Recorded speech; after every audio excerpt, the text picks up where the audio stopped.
Hello दोस्तों, आप सभी का स्वागत है मेरे बीएड अड्डा चैनल में।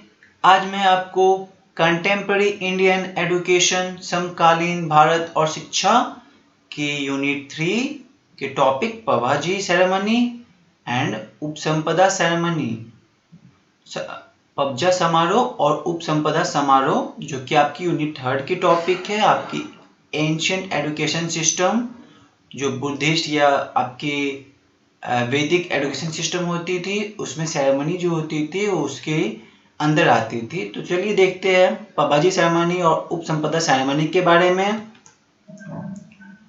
पबाजी सेरेमनी, पबाजी जो सेरेमनी थी वो आपकी बुद्धिस्ट मोनास्ट्रीज के अंदर आती थी। बौद्धिक मठों का एक ये स्वीकृति समारोह था, जिसका मतलब था गोइंग आउट, बाहर जाना।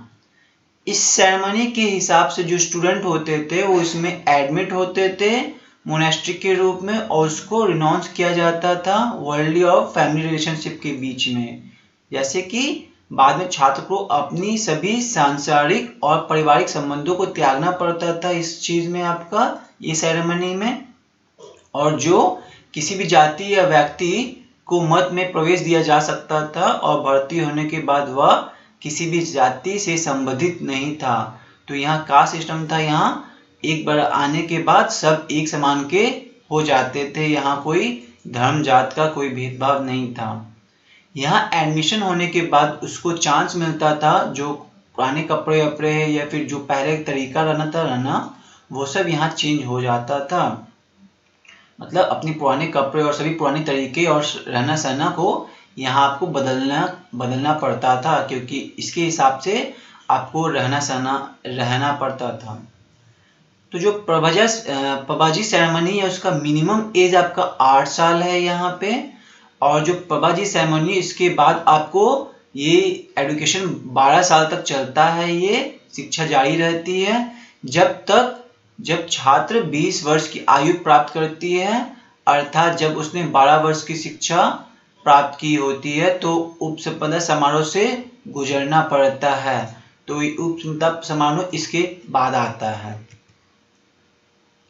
तो उपसंपदा सेरेमनी इंटाइटल, जो उसको इंटाइटल दिया स्टूडेंट को कि फुल फ्लेज मेंबरशिप बन जाता है, और मोनेस्ट्री का मठ का जो है पूर्ण सदस्यता उसको अधिकार दिया जाता है।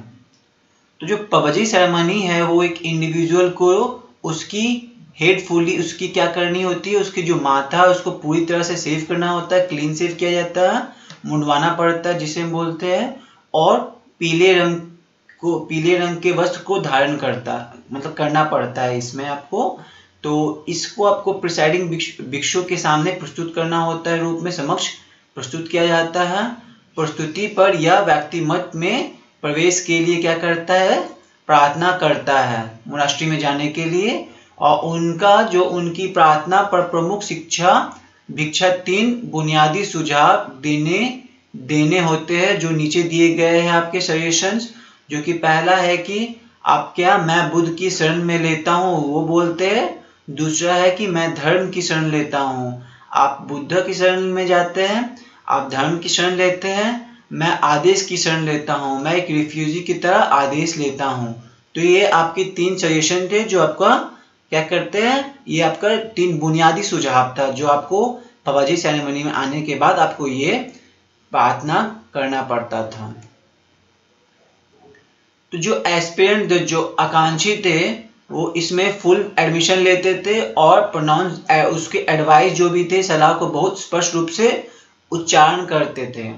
फिर उनका एडमिशन यहाँ हो जाता था। उसके बाद उसे हम लोग श्रमण कहा जाता था। भर्ती होने के बाद व्यक्ति को हम लोग श्रमण कहते थे। उस श्रमण को पालन करने के लिए 10 सुझाव दिए जाते थे, जो कि आपको नीचे दिए गए हैं। पहला है आपका हिंसा से दूर रहे और अहिंसा का अभ्यास करने के लिए बोला गया है। तो यहाँ वॉयलेंस जो है, वॉयलेंस को निग्लेक्ट करने गया है, और नॉन वॉयलेंस को प्रैक्टिस करने के लिए बोला गया है। दूसरा है सच बोलना। तीसरा आपका चोरी नहीं करना।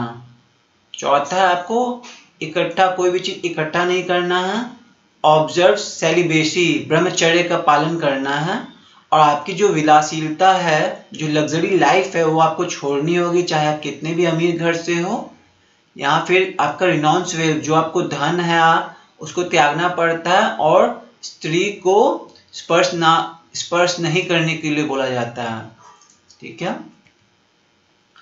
अगला है आपका कोई भी फ्रेग्रेंस जो सुगंधित है, इत्र हो गया या कोई भी चीज, उसकी इसका प्रयोग नहीं करना है आपको।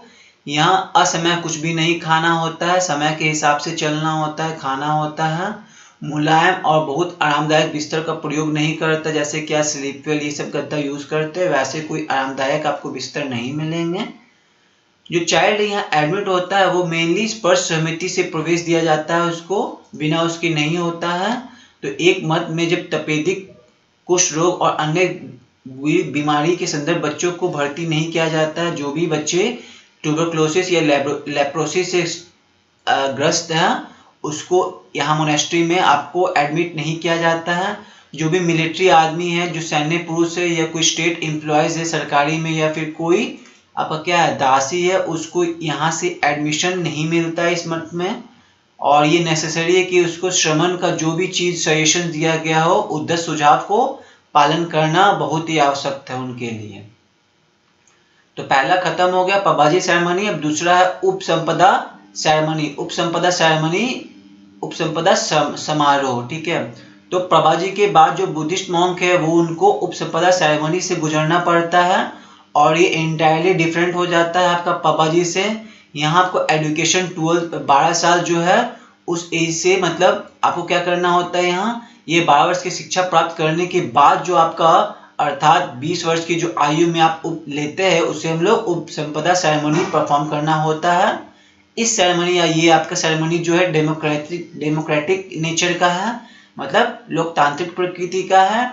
और जो श्रमण होते हैं, जो प्रेजेंट, जिसको सामने में प्रेजेंट किया जाता है, दूसरे भिक्षुओं के सामने प्रस्तुत किया जाता है, उसे पेश करना पड़ता है हम लोग को, मतलब उन लोग को, और उनको एडमिट किया जाता है उपसंपदा सेरेमनी में। तभी किया जाता है जब मेजॉरिटी जो भी मॉन्क्स वहां रहते हैं उनके वोट के हिसाब से फेवर किया जाता है। तब जब अधिकांश भिक्षु ने इसके पक्ष में मतदान किया होता है, तब उसको उपसंपदा सेरेमनी में ले लिया जाता है, अन्यथा उसे इसका एडमिशन प्रवेश में नहीं दिया जाता है।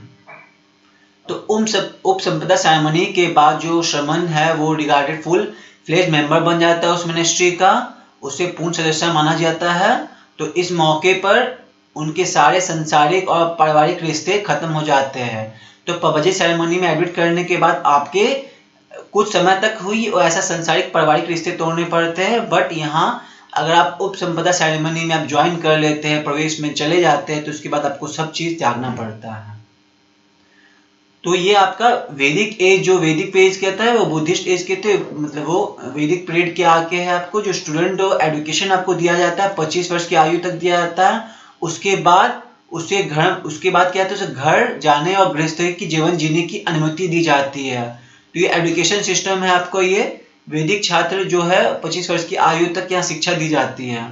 तो क्वाइट कंट्री जो है इसका विपरीत, इन बुद्धिस्ट सिस्टम जो होता है उसमें क्या एजुकेशन दिया जाता है उसको, इसे बिल्कुल वो विपरीत है। जो बौद्ध व्यवस्था है ना, उसमें शिक्षा प्राप्त करने के बाद छात्र कभी गृहस्थ जीवन व्यतीत करने के लिए माता पिता के घर वापस नहीं किया जाता। तो जो बुद्धिस्ट है वो इंटायरली डिफरेंट है आपका वैदिक में। वैदिक सिस्टम में आप क्या है, आप 25 वर्ष की आयु के बाद, ज्ञान लेने के बाद आप गृहस्थी संभाल सकते हैं, मगर बुद्धिस्ट में आपको हमेशा के लिए वहीं पे रहना पड़ेगा। घर के माता पिता के पास जाने का आपको कोई साधन नहीं होगा।